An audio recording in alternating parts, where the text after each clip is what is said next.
capacidad de distensión, ¿no? Tensión ya con obstrucción venosa, después arterial y perforación.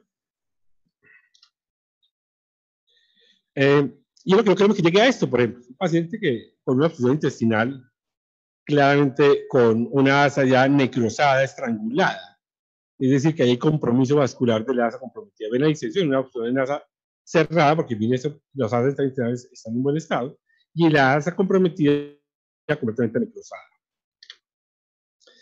Bien, el hilo paralítico es obstrucción intestinal funcional, es decir, que hay una disminución del movimiento intestinal como tal. No hay obstrucción mecánica, es funcional, hay disminución del movimiento, y eso hace que el intestino se dilate, pero no está obstruido mecánicamente. El límite de decir obstrucción intestinal alta y baja es la válvula ileocecal. No es el ligamento de Treitz. El Treitz es para definir, es un sangrado digestivo alto o bajo. En obstrucción intestinal, la válvula ileocecal es el límite para poder definir cuál es alta y cuál es baja. En general, el 85% de obstrucciones intestinales son obstrucciones altas, es decir, y generalmente de ilion y yeyuno. Y más o menos del 15 a 20% es del colon. Bueno, teniendo estos conceptos básicos, vamos a hablar sobre obstrucción intestinal alta. Cuando hablamos de obstrucción, hay tres tipos de causas: extrínsecas, intrínsecas e intraluminales.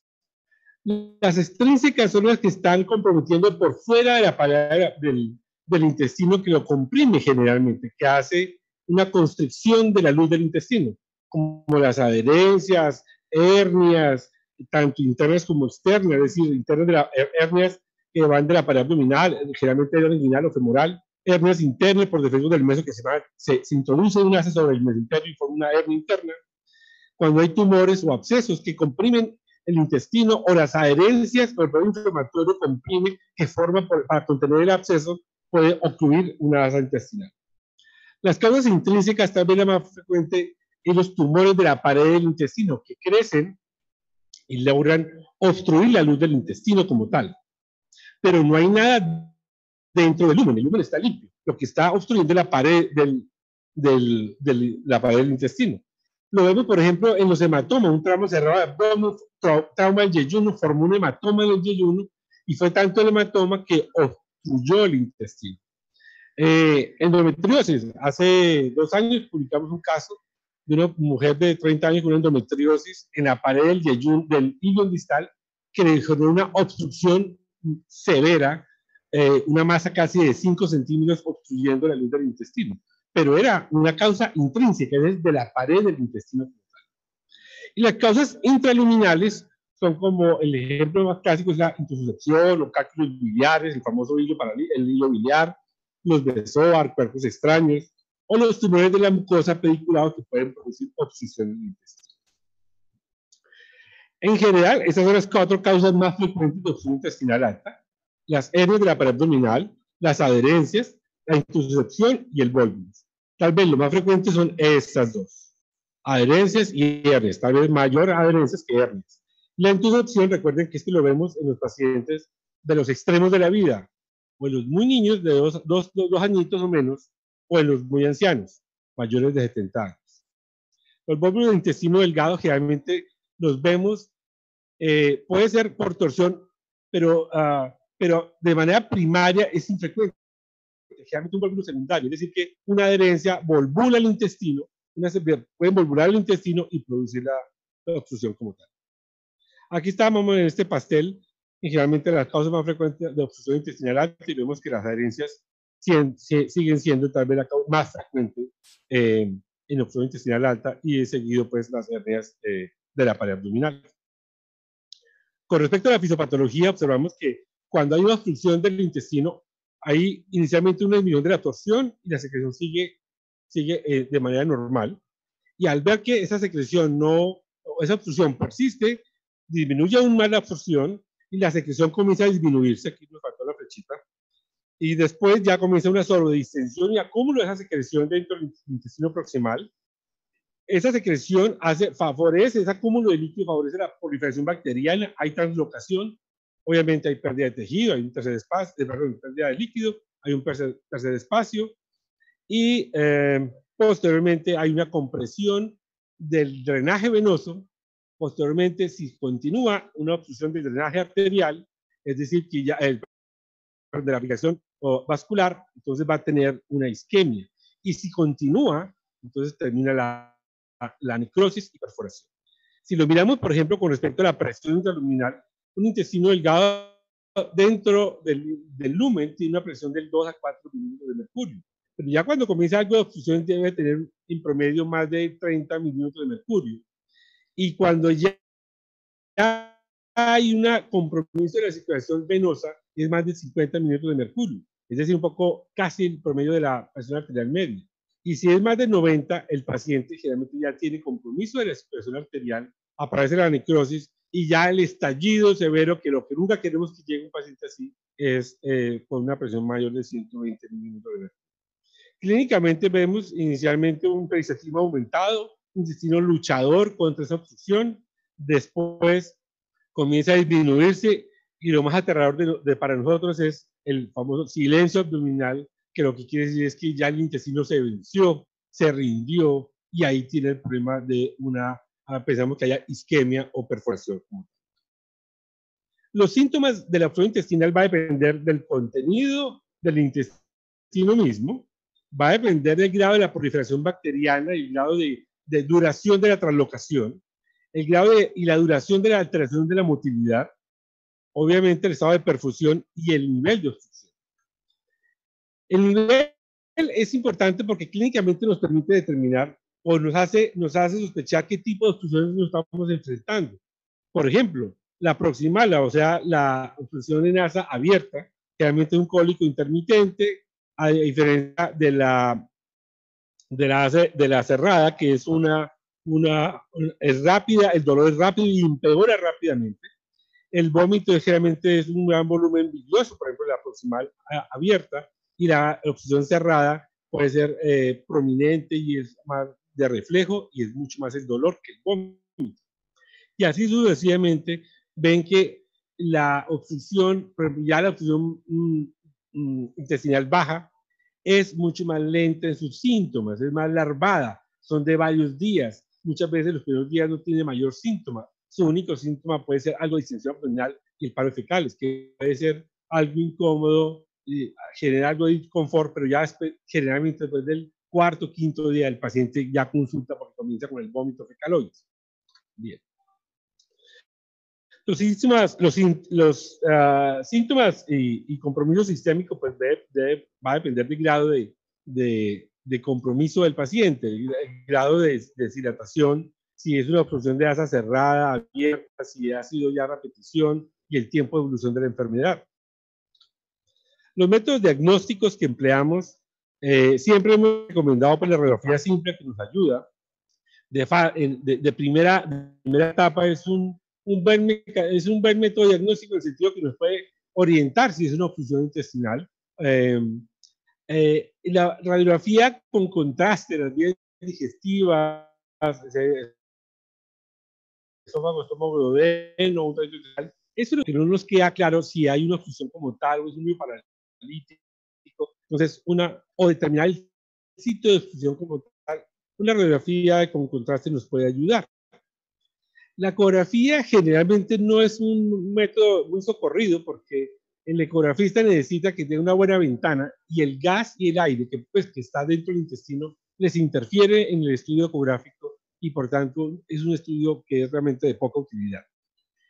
Y en los últimos 10 años, o tal vez en los últimos 15 años, el boom ha sido la tomografía para obstrucción intestinal, porque no solamente permite el diagnóstico del nivel de la obstrucción, sino también la situación de la perfusión del intestino, que es algo muy importante. Si yo la placa de simple abdomen sospecho que tenga o veo que tiene obstrucción intestinal, no puedo saber si esa asa está sufriendo o no, pero la tomografía sí me lo permite.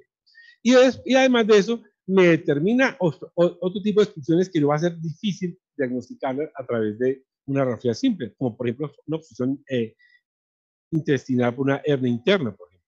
O en un paciente con una obesidad mórbida, una hernia inguinal que muchas veces no se puede palpar, o una hernia femoral, que es realmente muy difícil determinar si hay o no una hernia. La tomografía nos puede ayudar y así ayudarnos al enfoque y el tratamiento quirúrgico del paciente.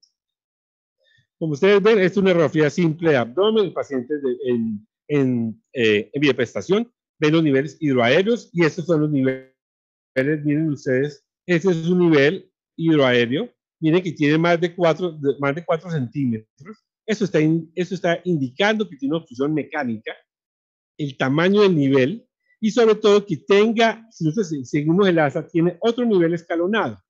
Eso es muy importante para diferenciarlo del hilo paralítico. El hilo paralítico no tiene una asa tan distendida y tampoco no tiene niveles hidroaéreos escalonados. Eso es muy importante precisarlo.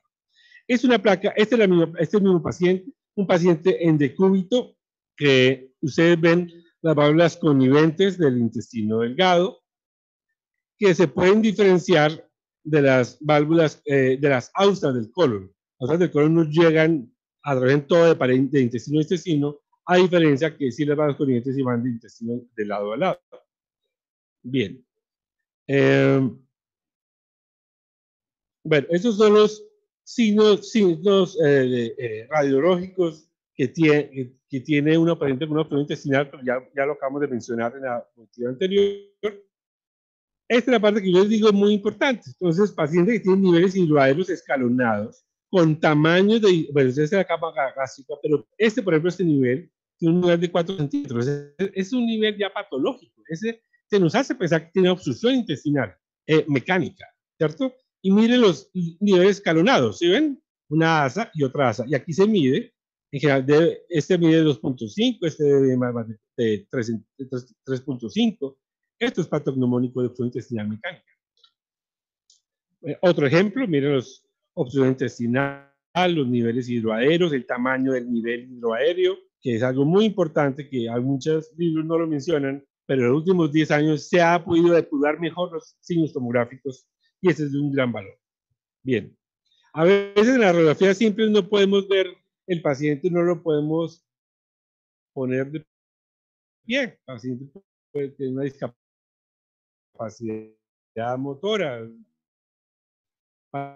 parapléjico, entonces va a ser difícil, o el paciente que está en cuidado intensivo. Entonces, una manera es ponerlo en decúbito lateral con radio horizontal y podemos medir los niveles hidroaéreos y mide grado y mide el tamaño de este nivel y de este. Es cuando hay una cálculo que puede perforar la vesícula, se comunica con el intestino delgado y pasa los cálculos de la vesícula al intestino delgado y los cálculos ya a nivel en el ilion distal, como ustedes saben que el ilion se va estrechando en su luz, se va disminuyendo, ahí se atasca el cálculo y produce hilio biliar. Aquí con los ojos de la fe, aquí ustedes van a ver aerobilia, unos niveles hidroaéreos, o sea, obstrucción intestinal, y esta imagen radiopaca, que es el cálculo. Entonces, estos son los 3 signos típicos de hilo biliar: neumobilia, cálculos y obstrucción intestinal.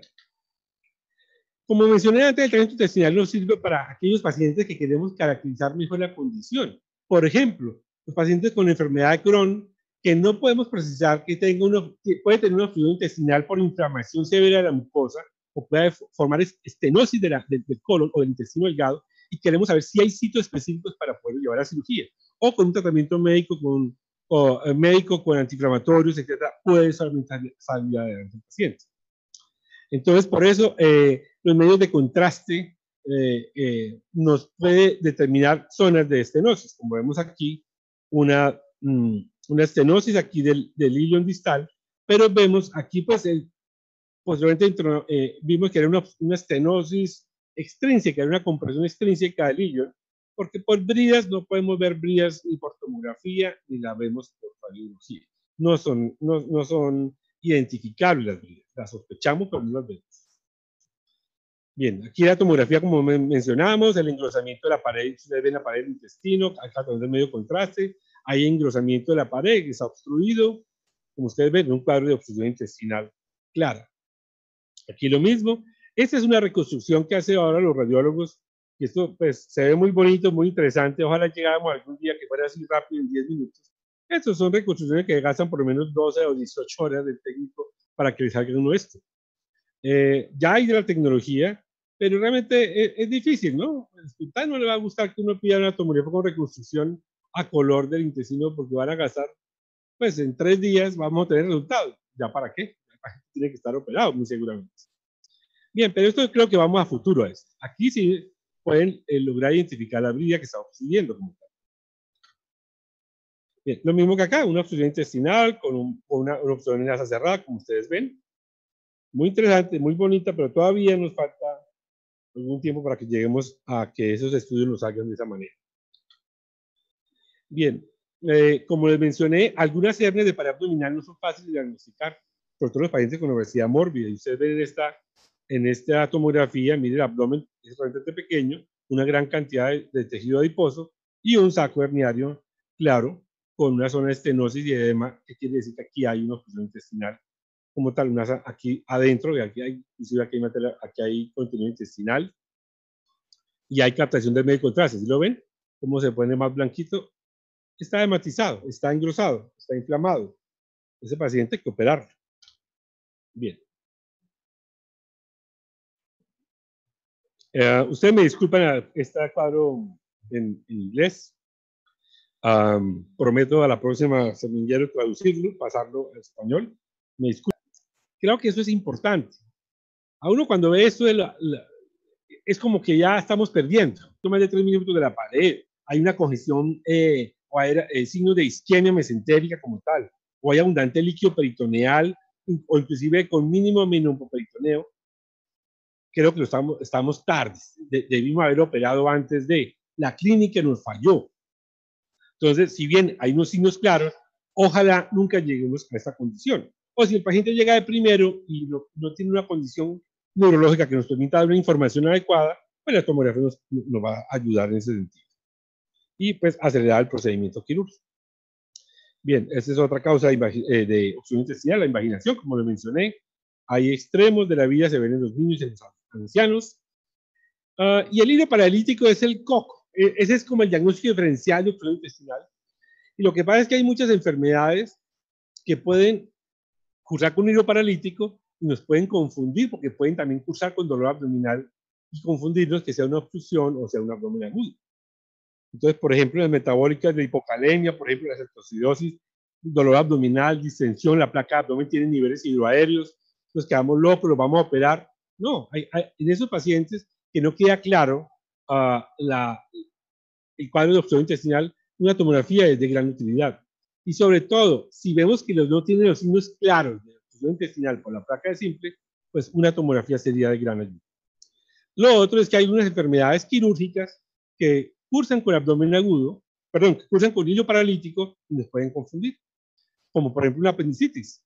El paciente lo programamos por abdomen agudo, una apendicitis, perdón, una obstrucción intestinal y lo que resulta que tenía es una apendicitis aguda, perforada, contenida, pero muchas veces las asas que se pegan a contener el absceso o el plastrón hace que se angulan demasiado las asas y puede producir la obstrucción intestinal. Bien, como mencionamos, hay otras causas de hilo paralítico como peritonitis de otro origen, las peritonitis primarias, los pacientes renales, o el hilo paralítico postoperatorio, que es realmente muy difícil diagnosticar, obstrucción intestinal o hilo paralítico. Generalmente es hilo paralítico, los casos de pancreatitis.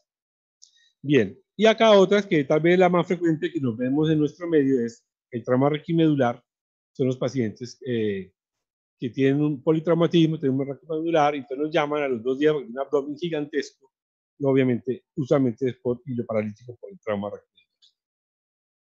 Entonces, el diagnóstico diferencial con hilo paralítico, como mencionamos, si bien hay distensión de asas, los niveles hidroaéreos no son escalonados y son menos de 4 centímetros de longitud del nivel. Bien. El tratamiento de la obstrucción intestinal aguda, perdón, obstrucción intestinal alta, siempre es quirúrgico. Toda obstrucción intestinal hay que operarla. Excepto, ahí viene el problema, el excepto es el más frecuente. Excepto es el paciente que tiene antecedente de bridas y no tiene abdomen agudo. Eso es muy importante. Obstrucción intestinal es una entidad que hay que operarla siempre, excepto aquellos que tienen obstrucción intestinal por bridas y no tiene abdomen agudo. Si tiene abdomen agudo, hay que operarlo. Hay que operarlo. No se sale de la regla, siguen la regla. Pero lo que pasa en el común y el diario transcurrir de los servicios de urgencias es que el paciente que llega a urgencias es el paciente que tiene una obstrucción intestinal por bridas y que no llega con abdomen agudo, ya con dolor abdominal, vómito, paro fecal, distensión, antecedente de una peritonitis hace 6 meses por apendicitis, y viene el paciente obstruido por unas bridas postoperatorias, por el proceso inflamatorio y el tramo quirúrgico. A ese paciente, si no tiene abdomen agudo, se le da el tratamiento conservador y ya vamos a hablar sobre él. Bien, las otras causas, los pacientes con carcinomatosis, ojo, eso no se opera. La semana pasada en el programa de cirugía hablamos sobre este tema. Se hizo una revisión, una evaluación de la literatura sobre el tema de obstrucción intestinal maligna. Realmente la cirugía no es la alternativa. La obstrucción intestinal maligna, afortunadamente, es una enfermedad, bueno, entre lo afortunado, es una enfermedad ya terminal, ya es un paciente ya casi agónico, que el tratamiento es más paliativo, de mejorar la calidad de su muerte, ayudarle a que tenga un mejor morir, menos doloroso, pero no es un tratamiento quirúrgico. La enteritis actínica, algunas hay inflamación como tal, hay que determinar si hay estenosis o no. Si no hay estenosis, no se opera. Si hay estenosis clara y no se obtiene dilatación por endoscopia, a ese paciente habría que operarlo. Enfermedad inflamatoria intestinal, enfermedad de Crohn o colitis ulcerativa, hay que también evaluarlo y estudiarlo. El enteroTAC, la radiografía simple, la radiografía con medio contraste nos determina si el paciente puede o no evitar cirugía. No, de entrada hay que operar. Y la obstrucción parcial, generalmente el paciente por bridas, ese también hay que determinarlo, estudiarlo y definir si el paciente se puede someter a un tratamiento conservador o se puede. El tratamiento conservador no operatorio fundamentalmente consiste en suspender la vía oral, poner una sonda de descompresión, un tubo, una sonda nasogástrica, hidratarlo, dar un soporte nutricional, hidroelectrolítico adecuado, antibióticos por aquello de la colocación bacteriana, damos antibióticos que tengan cobertura gram negativos y anaerobios, un anti-H2 para disminuir las secreciones gástricas, y a la solicitud de algunos exámenes para hacer el seguimiento para determinar si el paciente hay deterioro del mismo o viene con tendencia a la mejoría. La distensión abdominal, una observación estricta del dolor, la distensión abdominal y la presencia o no, o aparición de signos del distensión peritoneal define si continuamos con el tratamiento conservador o paramos y lo llevamos al quirófano. Aquí en rojo, en la última, es una solicitud.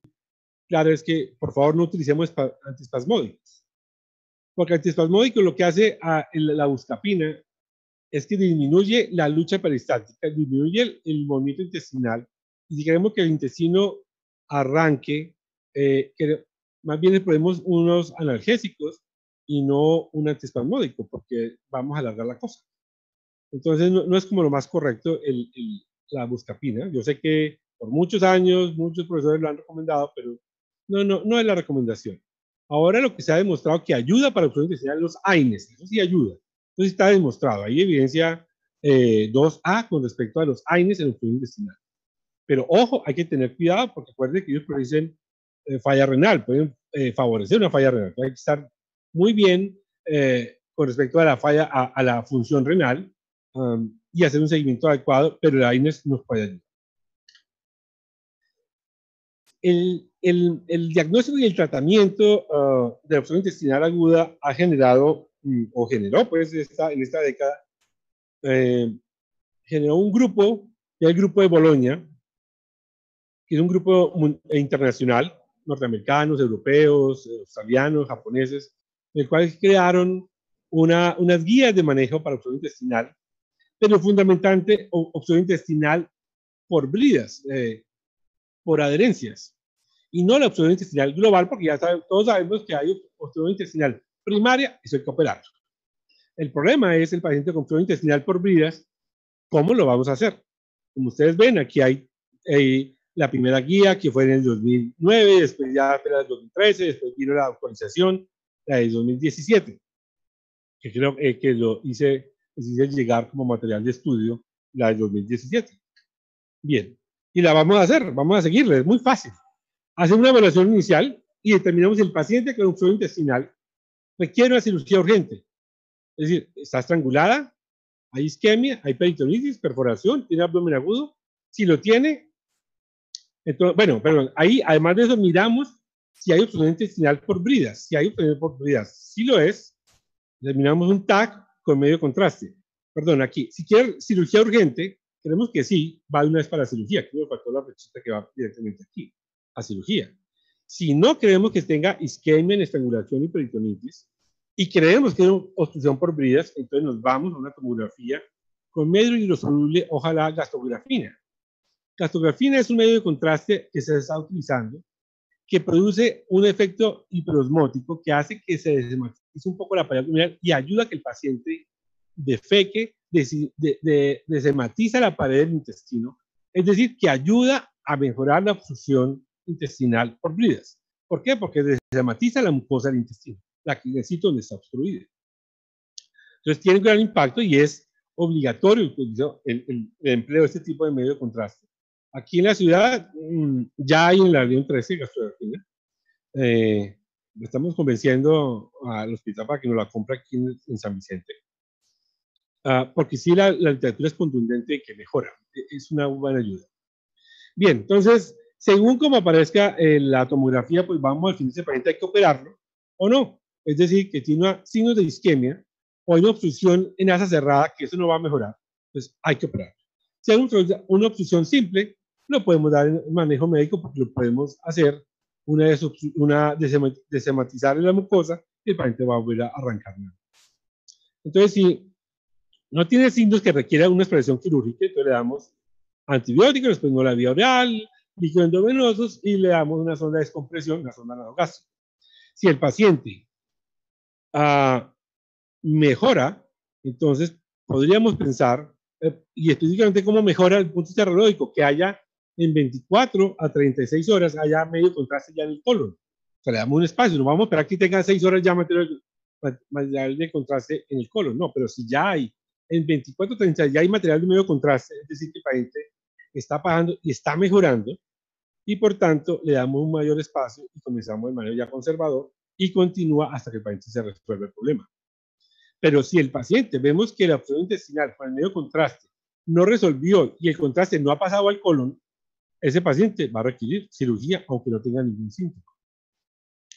Los pacientes que tienen un tratamiento conservador y vemos que falla, es decir, que el paciente persiste la obstrucción más de 3 días, el drenaje es más de 500 centímetros, el dolor aumenta o persiste a pesar de todo el tratamiento conservador, la PCR viene en ascenso, hay leucocitosis, aquí dice 10.000, aquí ya dice 10.000, la literatura en general, muchos artículos mencionan que es más de 12.000.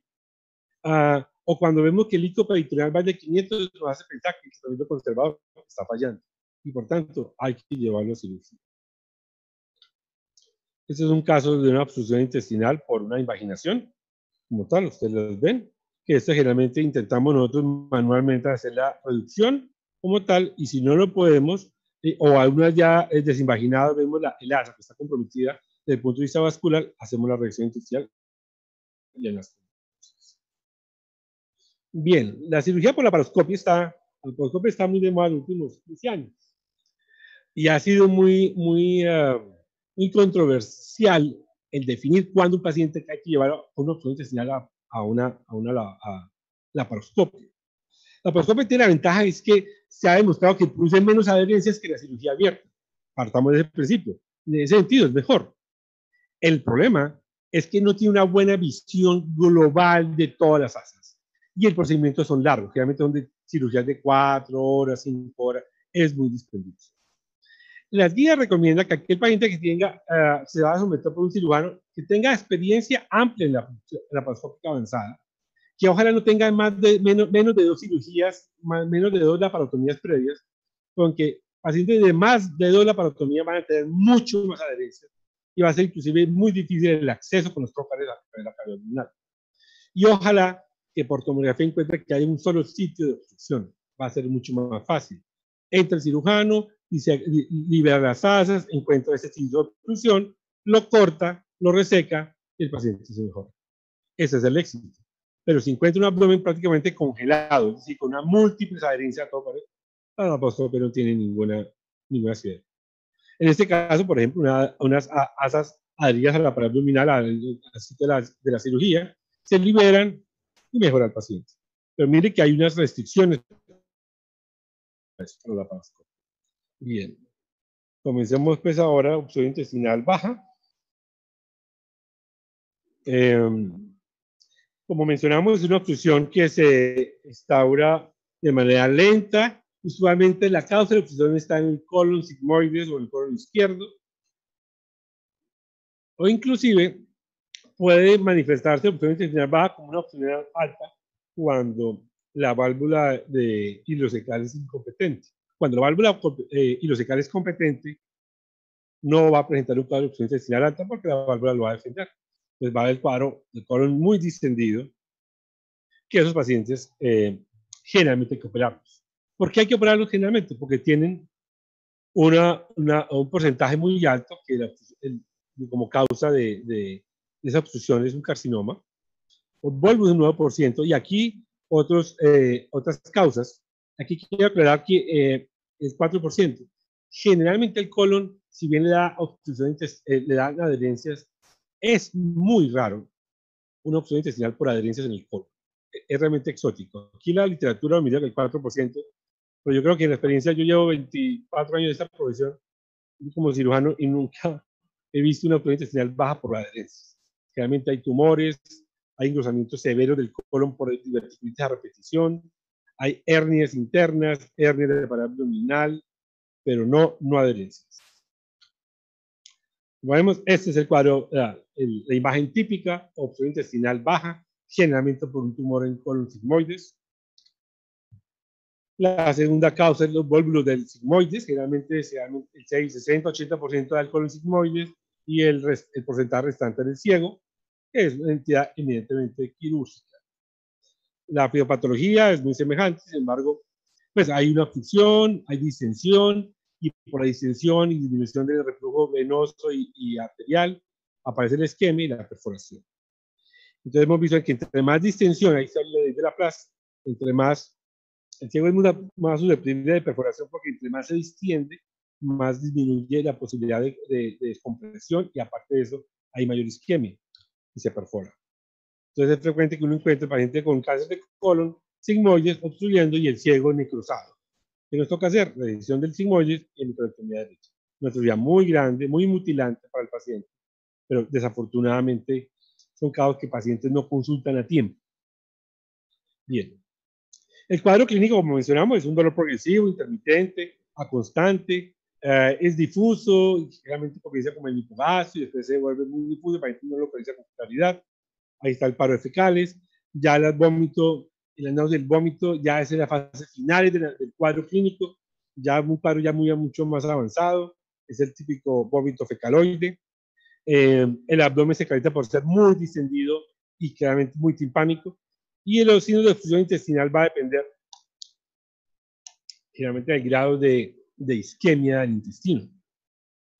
Es muy importante que le hagamos el tacto rectal porque algún porcentaje de pacientes tienen tumores de recto, más o menos como el 20%, y podemos diagnosticar de entrada el obstrucción intestinal por un tacto rectal, una masa palpable en el tacto rectal, que lo hemos visto con mucha frecuencia. El diagnóstico diferencial, pues yo creo que ya lo mencionamos, fundamentalmente obstrucción intestinal alta, la colitis isquémica local, que eso puede pasar en pacientes de edad por una enfermedad aterosclerótica mesentérica importante, en la enfermedad de Hirschsprung de toda la gente muy joven, los niños, y otra enfermedad que se llama síndrome de Ogilvy, que es el síndrome de pseudoobstrucción colónica aguda, que es una enfermedad que la estamos viendo cada día más frecuente porque los pacientes son más ancianos, tenemos pacientes más críticos, más tiempo en cuidado intensivo, y eso es una situación que nos vemos afrontados con mucha frecuencia. De hecho, estaba viendo en este momento parte de Ogilvy ahí en San Vicente en cuidado intensivo. Ogilvy fue un cirujano militar, William Ogilvy, que era un cirujano inglés, pero él trabajó mucho tiempo en Australia, y él encontró que muchos de los pacientes severamente traumatizados presentaban esta distensión que ustedes ven acá, una distensión de colon severa, con distensión abdominal, puede que sea vómito, algo de dolor abdominal, y que puede ser pues, difícil de poderlo diagnosticar, diferenciarlo de un obstrucción intestinal bajo, ¿no? Cualquiera diría, no, esas intestinales tan gigantes, eso hay que operar. La tomografía nos permite fácilmente hacer el diagnóstico. Es decir, si hay una opción mecánica, una masa, un tumor en una parte del intestino bajo, o es una disminución del movimiento intestinal que nos hace pensar en el síndrome de pseudoestructura colónica aguda o síndrome de O'Gill. Bien, los métodos diagnósticos de la placa simple de tórax abdomen, que ya hemos mencionado. El colon por enema puede que nos ayude no solamente al diagnóstico, sino también en algunos casos de tratamiento. Los pacientes con volvulos del sigmoides, en algunos pacientes, dependiendo de su condición física, nos permiten hacer a través con el radiólogo, inyectar bario para que ese bario, al inyectar dentro del colon, lo pueda devolvular y evitarnos una cirugía. Es un procedimiento que hay que hacerlo pues en radiología, con radiólogos con experiencia, con un cirujano y un quirófano disponible. Y la tomografía, como lo mencioné, creo que está volviendo el gol estándar para este tipo de enfermedades. Aquí ustedes ven una obstrucción intestinal baja, severa. Aquí vemos el famoso grano de café de un volvulo de sigmoides, o esta obstrucción intestinal con un colon por enema con doble contraste, desde se entra bario y aire y da esta forma la famosa manzana mordida del cáncer de colon. Vemos acá el famoso grano de café, el volvulo de sigmoides. Acá está mucho más claro, típico grano de café.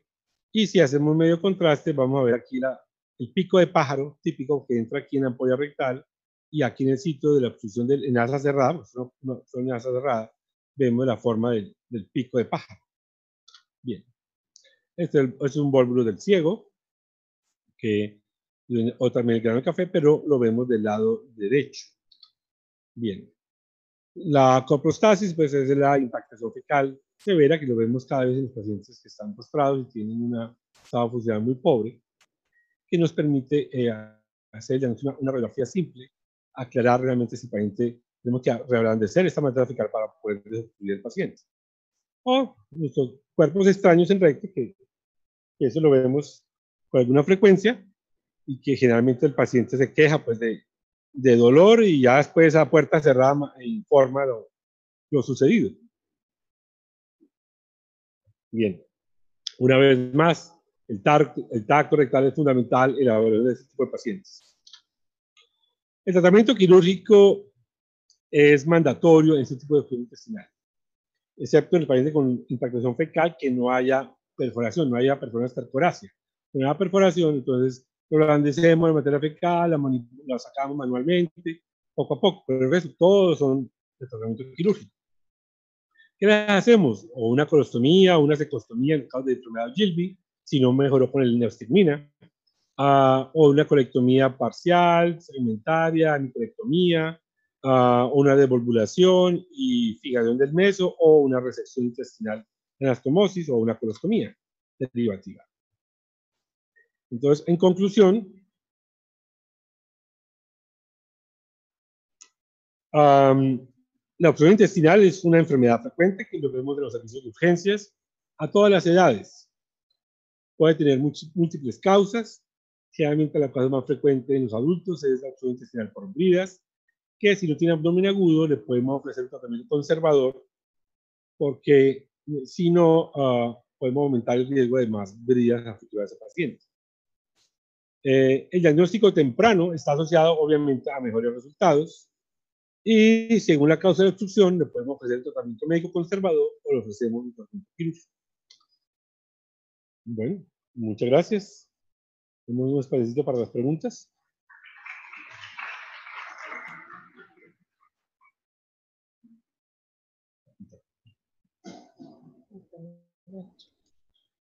Hay preguntas en el auditorio.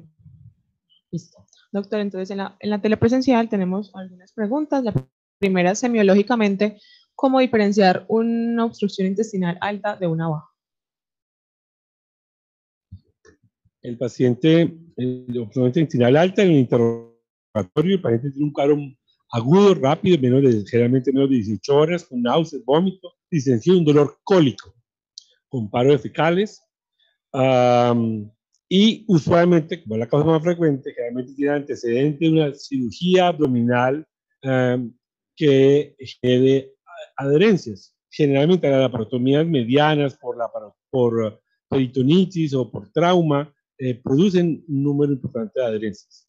Entonces, a ese paciente, bueno, y clínicamente vemos que el paciente tiene una distensión abdominal, el dolor muchas veces inicialmente lo localiza en el mesogastrio y posteriormente, si es una asa cerrada, generalmente lo ubica un poco más, lo puede localizar un poco más específico.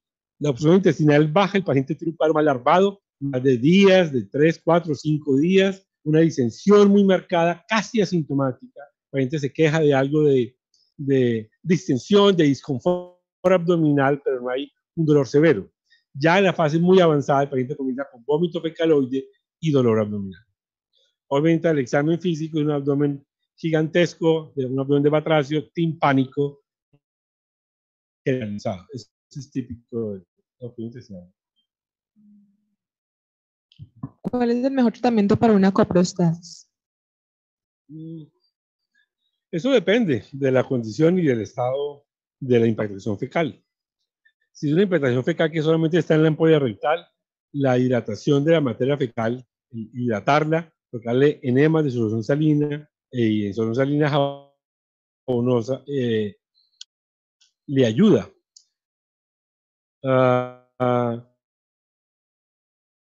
Y además de eso, bueno, si al que está en una cantidad, una cúmula de materia fecal abundante, entonces colocar enemas con frecuencia e hidratar al paciente y algunos reventadores de materia fecal. Generalmente debe consumir, generalmente lo impacta, lo debe impactar. Si es una infección fecal en una cantidad de materia fecal y todo alcohol, nos van a demorar 3 o 4 días de poder impactar completamente. Pero sí, y si es una impactación solamente en la ampolla, es más fácil. Una extracción manual ayuda y hidratarla rápidamente nos ayuda a sacar. Pero creo que el mejor tratamiento en ese sentido será como muy de cajón, pero es verdad, es el evitar que llegue un paciente a esas condiciones. Y la mejor forma de evitarlo es que un paciente no puede dejar de defecar más de 5 días. Un paciente que ya lleva 5 días sin defecar, ya le tocó el miedo. Eso les sirve para su vida privada, doctores. Llevan 5 días sin defecación, ya tienen que aplicar un enema porque ya la materia fecal se reseca y va a ser mucho más difícil hacer la defecación. Entonces, los pacientes postrados que tienen un estado funcional muy pobre, entonces hay que adelantársele a esa condición. Entonces, darle una dieta, una cantidad de líquido importante y vigilarlos. Y no dejar que pase más de 5 días. Estas impactaciones fecales con prostasis severas son pacientes que ya uno dice, ¿cuánto tiempo no ya defecar? No, ya 18 días el viejito en el ancianato sin poder defecar. Entonces, esas situaciones se vuelven más peligrosas, más complicadas. ¿No? Bueno, pues, muchas gracias.